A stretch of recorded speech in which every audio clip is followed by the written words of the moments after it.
যাতে শ্রমিকরা পেট ভরে খেতে পারে সেই নিশ্চয়তা দিতে জ্যাক একটি সস্তা সেট মিলে শুরু করার সিদ্ধান্ত নেয়।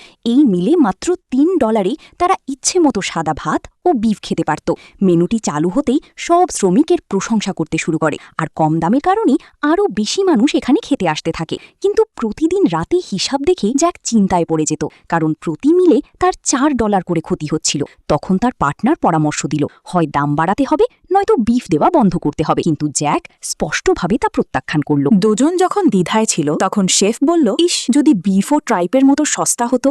এই কথা শুনেই জ্যাকের মাথায় একটি আইডিয়া আসে। সে সঙ্গে সঙ্গে স্টাফদের বাজার থেকে অনেক ট্রাইপ গরুর ভুঁড়ি কিনে আনতে বলে এবং শেফকে তা রান্না করে দেখতে বলে। কিন্তু শেফ মনে করল এতে তার সম্মান নষ্ট হবে, তাই সে কাজ ছেড়ে চলে গেল। অন্য কোনো উপায় না থাকায় জ্যাক নিজেই রান্না শুরু করল। সে ট্রাইপে মরিচ, সিচুয়ান মরিচ সহ নানা মশলা দিয়ে রান্না করল। প্রায় 1 ঘন্টা পর হাঁড়ি থেকে দারুণ সুগন্ধ বের হতে লাগলো।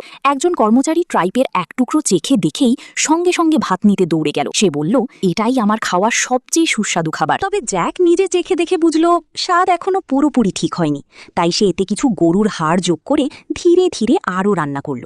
এবার স্বাদ একেবারে অসাধারণ হয়ে উঠল, আর বাকি স্টাফরাও খেতে আগ্রহী হয়ে গেল। পরের দিন জ্যাক নতুন এই ডিশ ব্রেজড ট্রাইপ বিক্রির জন্য রাখল। শ্রমিকরা এটি চেখে দেখে খুবই প্রশংসা করল। এই নতুন ডিশের কারণে জ্যাক ভালোই লাভ করতে শুরু করল। তবুও তার পার্টনার এসে জিজ্ঞেস করল, তুমি এখনো এত সস্তা মেনু চালিয়ে যাচ্ছ কেন? তখন জ্যাক অ্যাকাউন্ট বই এনে বুঝিয়ে বলল, তারা আসলে ক্ষতি করছে না, বরং একটু কম লাভ করে গরিব মানুষের পেট ভরাচ্ছে, আর তাদের বিশ্বাস ও ভালোবাসাও জয় করছে।